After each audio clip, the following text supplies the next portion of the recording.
السلام عليكم ورحمة الله وبركاته.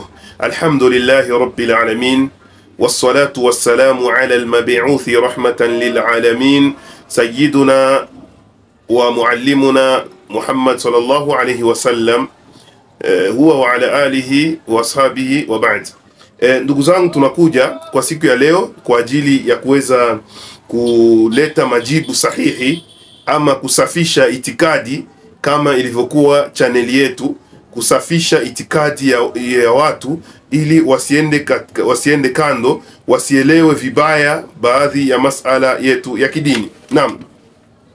Kutokana na hayo, kuna mtu mmoja, kuna mpotevu mmoja ambaye anaishi hapa Kenya, ambaye kazi yake kubwa kwa sasa tulivyoona kwenye channel yake, kwa sasa kila wakati ni mtu ambaye anakuwa zaidi katika kutetea baadhi ya itikadi zilizokuwa batil, baadhi ya itikadi ambazo haziko sahihi katika sharia.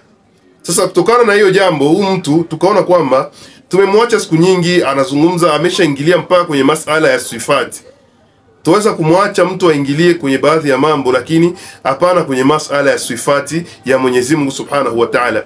Na endapo atadai kuja kuyazungumzia kielimu, basi lazima atatukuta kwenye njia yake, na sisi tutakuja tumfunze kielimu. Lazima tumrudishe katika mstari uliokuwa wa haki, aache mstari wa batil wa kutetea yasiyofaa. Ndo kawaida yetu sisi. Tulivyomwona huu Alifaza anakuja kuzungumzia eti msimamo sahihi ya maimamu wane wa madhehebu, tukaona kama hapo anatuchokoza, amekuja kutuchokonoa. Nikaamua kuweza kumfata mwanzo mpaka mwisho kama vile utavyoona hapa, na nikakutana kwamba nilikuwa nadhani kama kuna mambo, kuna raddu atatoa, lakini alichokifanya hapo ilikuwa ni kama vile wanasema Waswahili, cheze ya mtoto. Hiyo cheze ya mtoto hiyo ndo alifanya huyo jamaa Alifaza. Kwa hiyo Alifaza, kabla sijaanza kuzungumza, na kusii na kuomba iwe ya mwanzo na mwisho wewe kuweza kuvaa tena kilemba chetu, la hasha wakalla. Na wewe nilivyokuona ni katika wapotoshaji kuna wachekeshaji, na katika wale wachekeshaji ala rasihim, katika vichwa vyao kuna huyu Alifaza huyu. Kwa nini namuita kwamba katika ni mpotoshaji tena mchekeshaji?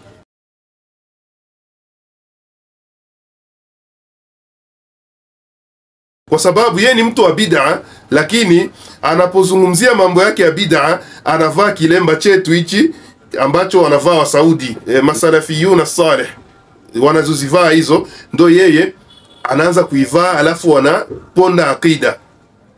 Ndo maana katika wapotoshaji huyu ni mchekeshaji zaidi. Naam.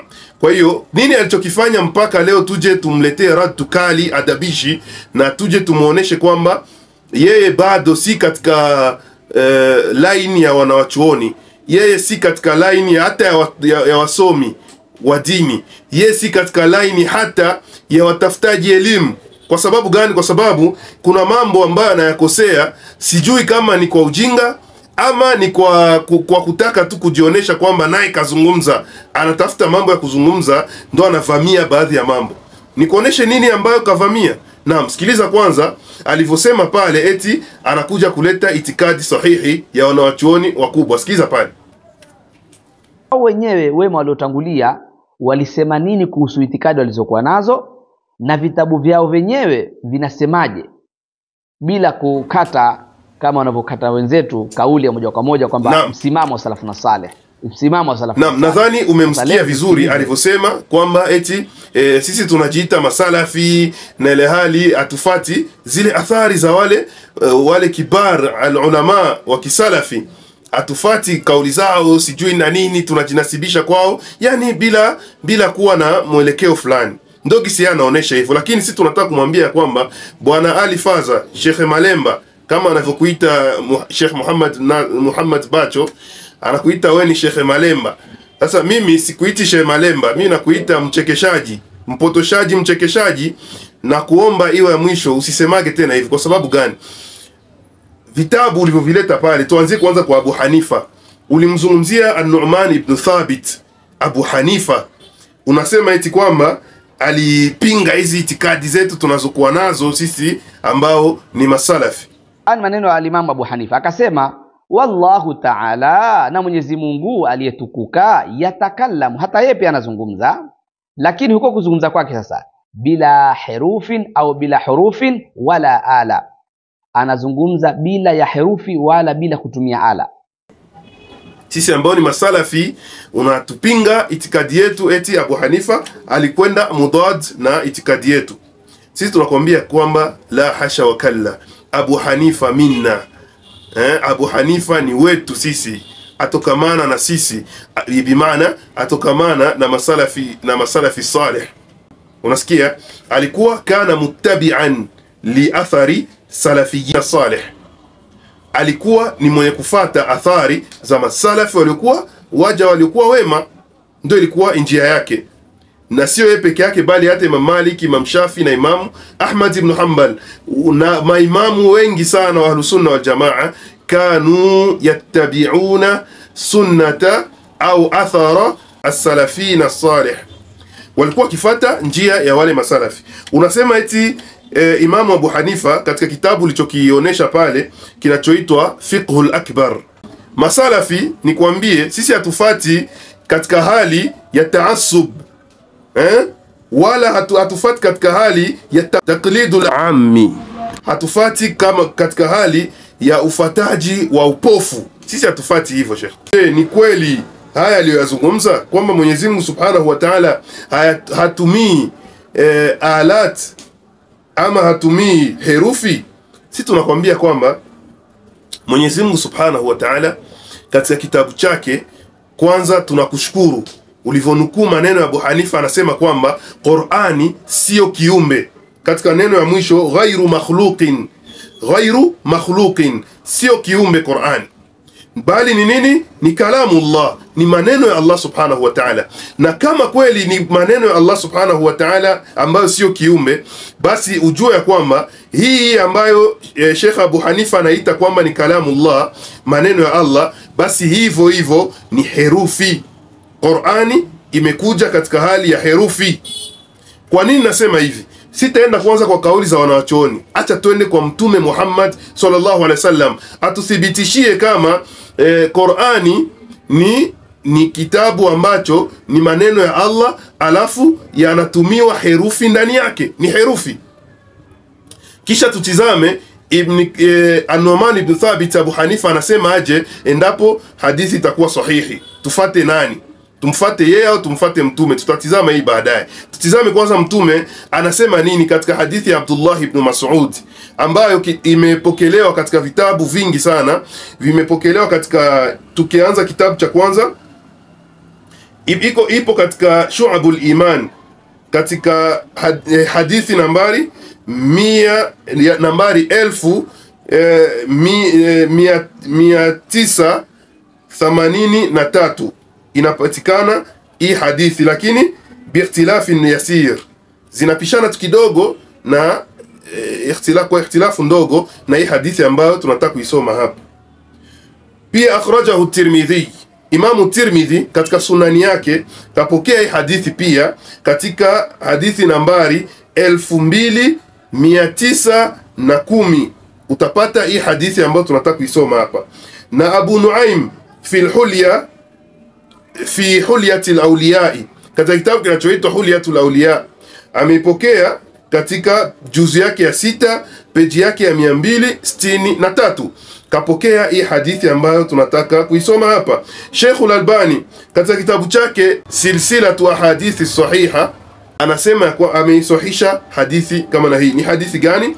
Hadithi inasema hivi: man qaraa harfan min kitabillahi falahu bihi hasanatun wal hasanatu bi'ashri amthaliha la aqulu alif lam mim harfun walakin al-alifun harfun wa lamun harfun wa mimun harfun.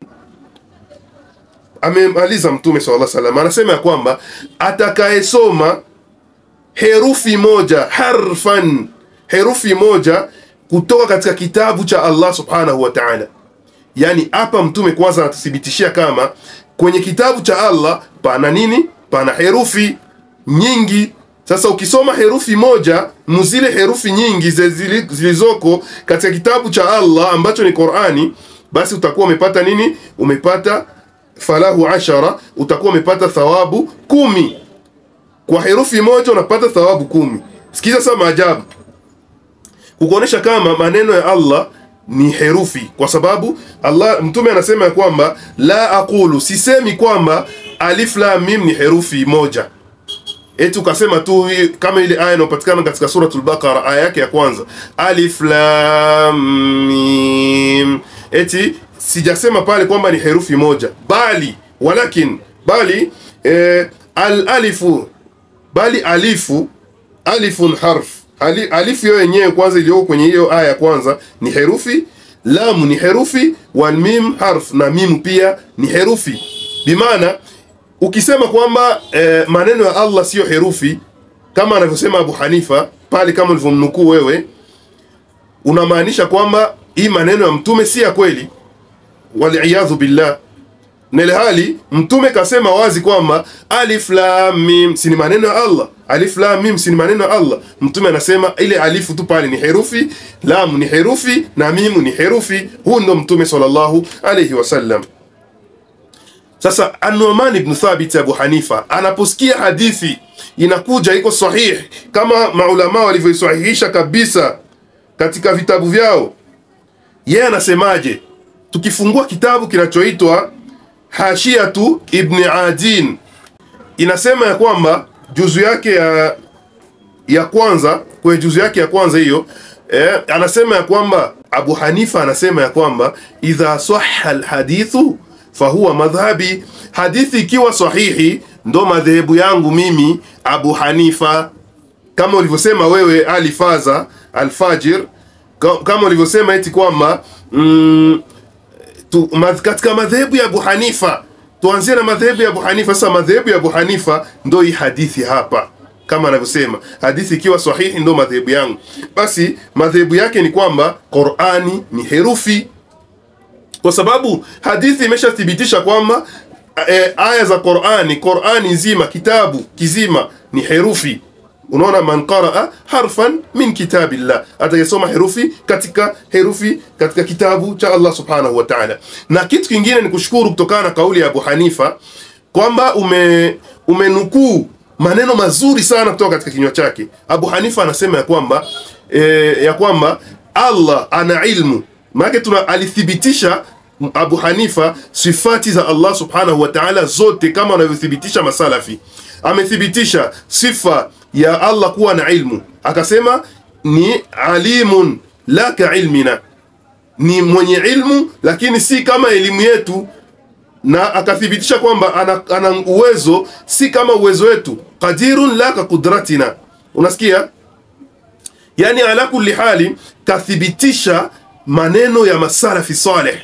Hapana kama nyinyi maashaira ambao nyinyi mnaamini kwamba Qur'ani mnasema kwamba ni kiumbe. Sasa shekhe yeye pale anapinga, anasema Qur'ani sio kiumbe. Katika ile kauli uliyosoma ya Abu Hanifa, katika ile neno yake ya mwisho anasema ghairu makhluqin, si kiumbe Qur'ani. Anawapingeni pia nyinyi maashaira na kutunga sisi mkono tunaosema kwamba yani Mwenyezi Mungu ana sifa ambazo si kama sifa zetu si binadamu. Unasikia? Ni kama vile ulivyotuzulia uongo. Hakuna katika masalafi wote duniani kuanzia kwa min al-awwalina wal-akhirina, kuanzia kwa mwanzo mpaka kwa mwisho, ambaye atakuja kusema kwamba eti Mwenyezi Mungu Subhanahu wa Ta'ala ana elimu kama elimu yetu sisi binadamu. Hakuna yule salafi atasemaga hivyo, bali haijuzu kusema hivyo. Wala hakuna salafi ambaye atasema kwamba Mwenyezi Mungu ana uwezo kama uwezo wetu si binadamu. Hakuna salafi wa namna hiyo. Hakuna salafi ambaye atasema kwamba Allah Subhanahu wa Ta'ala ana mwili kama tulivyokuwa na mwili si binadamu. Hakuna katika masalafi ambaye atasemaga hivyo. Na kama una ule ushahidi, leta hayo Alifaza, pamoja na ujinga wako, lakini uilete tuione. Nikwambie kwamba hamna salafi wa namna hiyo. Unatuzulia uongo. Sisi itikadi yetu ni kwamba Allah ana ilmu ambayo ilmu hiyo ailaik na ilmu ya wote ule katika viumbe wake. Unasikia? Allah ana nguvu isiyofanana nguvu za viumbe wake. Na Allah subhanahu wa ta'ala yastawi ala arshihi fawqa samawati, juu. Allah anastawi juu ya arshi yake, juu ya mambingu zote, yuko juu tena juu ya arshi yake. Allah subhanahu wa ta'ala yastawi, anastawi, yuko juu. A'la wartafa, unasikia, yuko juu tena ameinuka juu kabisa ya vyote. Hiyo ndo itikadi yetu sisi Ahlus Sunna wal Jamaa ala manhaji salafi salih, manhaju salafi al-umma. Ndo itikadi yetu hii sisi masalafi, kama alivyokuwa nayo Imamu Abu Hanifa, na ndo anatuambia kwamba ndo madhehebu yake. Hata katika kusema kwamba Qur'ani haina herufi, sisi tunakwambia kama madhehebu ya Abu Hanifa ni Qur'ani kwamba ni herufi, ina herufi, na maneno ya Allah ni herufi, kwa sababu alisema kwamba hadithi ikiwa sahihi ndo madhehebu yake. Na mtonde haraka haraka kwa mtu wa pili ambaye ni Imam Malik. Imam Maliki, umesoma maneno yake wazi, unasema ya kwamba katika ile kulikuja mtu, jaa rajulun ila malikin, alikuja mtu mmoja kwa Imam Maliki. Alikuja akafanya nini? Faqala ya aba Abdillah, akamwambia yewe baba Abdillah, mtoto wa Imam Ahmad ibn Hanbal, anaitwa Abdullah. Arrahmanu ala al-arsh istawa. Ule mtu alikuja kumuuliza Imam Maliki, Imamu Dari al-Hijra, maswali, na kama inavyojulikana yeye ndo alikuwa anakuja kuulizwa maswali kwa wakati wake, kama walivyosema wanawachuoni, Imamu Dari al-Hijra ilaihi rihla, kwake yeye ndo watu wanafunga msafara kwenda kumuuliza maswali. Wa ilaihi yudrabu akbadul ibli, na kwa ajili yake zinapigwa akbad, maini ya ngamia, zinapigwa kwa haraka kabisa, zitembee mbio, zifate hiyo sehemu ambapo anapopatikana Imam Malik ili wamuulize maswali. Sasa moja katika maswali, sikiliza sasa, fungua masikio na macho yako yafungue vizuri, macho yako isiwe tu ya kukaa kwenye yale miwani unayovaa kila siku na kilemba chako hicho, huelewi maneno ya wanachuoni. Fungua sasa macho yako uone ulichokisema cha uongo katika maneno yako. Naam, anasema Imam Malik ibn Anas, anasema ya kwamba aliulizwa ya kwamba ya aba Abdillah, arrahman ala al-arsh istawa, kaifa istawa? Allah yuko juu ya mbingu yake, yuko juu ya arshi yake, anastawi. Kaifa stawa? Sasa anastawi vipi? Anaulizia kuhusu kaifia. Anaulizia nini? Kaifia, vipi? Kama mnavyoulizaga nyinyi watu wa bid'a, kazi yenu kuuliza. Mwenyezi Mungu ukisema kwamba anastawi kwenye arshi yake, bimaana unamaanisha ni kama vile mwanadamu. Unaanza kutufasiria vitu ambavyo hatukusema, na inshallah tutakuja na hiyo mada tujue mushabbihuna ni wanani na wale ambao ni mujassimuna ni wanani. Tutaleta hiyo mada inshallah baada ya hii inshallah. Naam, akasema kaifa stiwa, ni vipi? Kaifa stawa, vipi amestawi kwenye arshi yake? Qala, akasema Imam Malik ya kwamba al-kaifu ghairu ma'qul. Kwanza hiyo ukaifia hiyo ya Mwenyezi Mungu, kaifia yake ya kustawi kwenye arshi yake ghairu ma'qul. Nitakuja kufasiria kwa nini hii ghairu maana yake nini katika Kiarabu. Ghairu maana yake katika Kiarabu ni laisa, imekuja hapa kwa maana ya laisa. Ghairu bimaana laisa bimaquli, bimaana nini? Haiko yenye kuingia akilini, si yenye kuingia akilini. Kaifia ya Mwenyezi Mungu kustawi kwenye arshi yake si yenye kuingia akilini, bimaana nini? Watu hatuijui, haingia akilini, hauwezi ukaielewa katika akili yako. Hauwezi ukaelewa vipi Allah anastawi kwenye arshi yake. Wewe elewa tu kwamba Allah yuko juu ya arshi yake, khalas. Usijua amekaa juu mulasaka, amekaa juu fauqia, amekaa juu sijui ya aina gani. Wewe tosheka na kusema kwamba Allah yuko juu ya arshi yake, khalas, intaha alhiwar. Sawa. Wal istiwa'u minhu ghairu majhuli. Hapa sasa ndio kwenye ulikuja kuchemsha. Wal istiwa'u minhu ghairu majhuli, unasikia? Na kustawi kwake huko, hiyo neno ya istiwa ni jambo ambalo ghairu majhuli, ghairu majhuli. Tizama pale, ni jambo ambalo sahha tabir kama Kiswahili kianze kaniruhusu kusema hivyo, si chenye kukosa kujulikana. Al-istiwa'u minhu ghairu majhuli, bimaana si kama ulivyofasiri wewe, si maana haimaanishi kwamba al-istiwa'u ghairu majhul, maana yake minhu ghairu majhuli. Al-istiwa'u minhu ghairu majhuli si kama ulivyoifasiri wewe. Sikiza kama kwanza ulivyoifasiri, kisha tukuletee tafsiri ya kweli. Wal istiwa'u, na kulingana kwenyewe, hiyo sifa ya kulingana iliyotajwa, minhu kwake Allah subhanahu wa ta'ala, ghairu majhulun, ni jambo ambalo halijulikani, yani halijulikani. Nadhani umesikia namna ulivyoifasiri. Sio hivyo, sio hivyo shekhe, bali hata mtoto wa mdogo ambaye anaanza kusoma leo dini hawezi akafasiri hiyo neno hivyo. Sio hivyo. Al-istiwa'u minhu ghairu majhuli haimaanishi ya kwamba kustawi kwake huko ni jambo ambalo halijulikani. Hakuna tafsiri ya hivyo duniani. Kiarabu akisemi hivyo, hakuna Kiarabu cha hivyo. Pengine ni Kiarabu cha kwenu huko.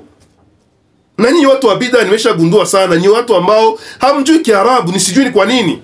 Antum la tafqahuna bilughati al-arabiyya.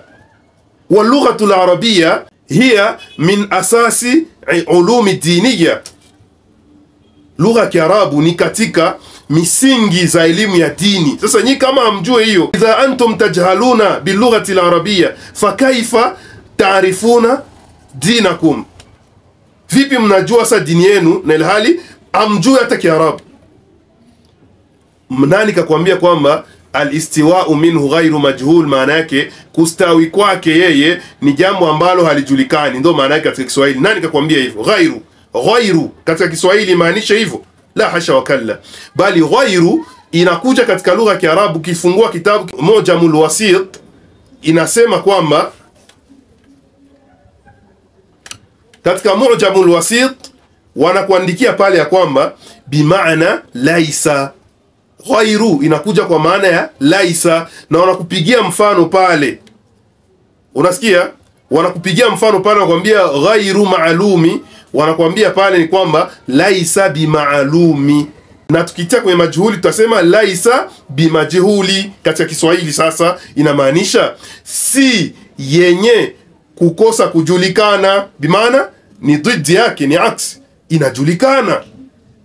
Inajulikana. Ghairu majhuli laisa bimajhuli, bimaana laisa bimajhuli maana yake si yenye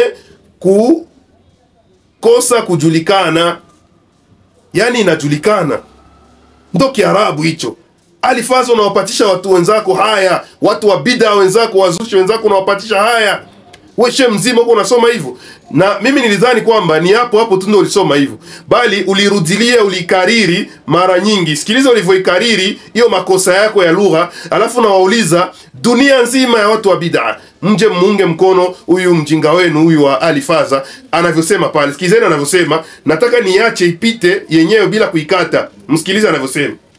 Kulingana kwenyewe, hiyo sifa ya kulingana iliyotajwa, minhu kwake Allah subhanahu wa ta'ala, ghairu majhulun, ni jambo ambalo halijulikani, yani halijulikani, yani hata Allah, mnaona, ni mtu ambaye la ya'lamu shay'an, hajui kitu. Na bid'a anazozifanya, nadhani kuna inawezekana hata hizo bid'a anazozifanya nazo pia hazijui, hajazisomea. Kwa sababu katika watu wa bid'a sioni kama hawa katika wajinga wa bid'a kama wakina Diwani, sioni kama Diwani anaweza kufasiri kama ulivyofasiri wewe. Sasa wewe tu hapa, hata tukiishia hapa kwenye kauli ya Imam Malik, humuelewi Imam Malik. Imam Malik ni kama sisi, anasema ya kwamba ni jambo lenyewe alijulikani tu ni moja, ni ile jambo la Mwenyezi Mungu kukaa vipi, kaifia ya kukaa kwake ya kustawi, ni ile kaifia ya kustawi kwake Mwenyezi Mungu kwenye arshi, ndo ambayo haijulikani, ndo ambayo iko majhul. Kitu ambacho kiko maaqul bimaana kinaingia akilini, kiko ghairu maaqul bimaana hakiingia akilini. Kitu ambacho kiko majhul ni kitu ambacho hakijulikani. Maana yake imamu angesema ya kwamba al-istiwa'u minhu majhul, ndo tungesema kama ulivyofasiri wewe kwamba kustawi kwake hakujulikani. Lakini akatia neno ghair, bimaana kustawi kwake ghairu majhul ni jambo ambalo si lenye kukosa kujulikana. yani ni jambo ambalo linajulikana. Hii ni aksi yake, sawa. Kwa hiyo bila atakwenda mbali, kabla hata sijaingilia kwenye kauli za wakina Imam Shafi, Imam Ahmad ibn Hanbal, uone namna walivyokuwa wanaitakidi kama tunavyoitakidi sisi. Inshallah nitaomba niishie hapa kwa sababu video isiwe ndefu sana, na nitakuja inshallah na raddu, nitaleta kauli sahihi za wanawachuoni wote wanne na wote wa madhehebu wanavyozungumza kuhusikana na istiwaullahi ala arshihi, na kustawi kwake Allah kwenye arshi yake. Nitaleta yayo yote na maana walizozitoa zinazowafikiana na maana zetu sisi masalafi saleh.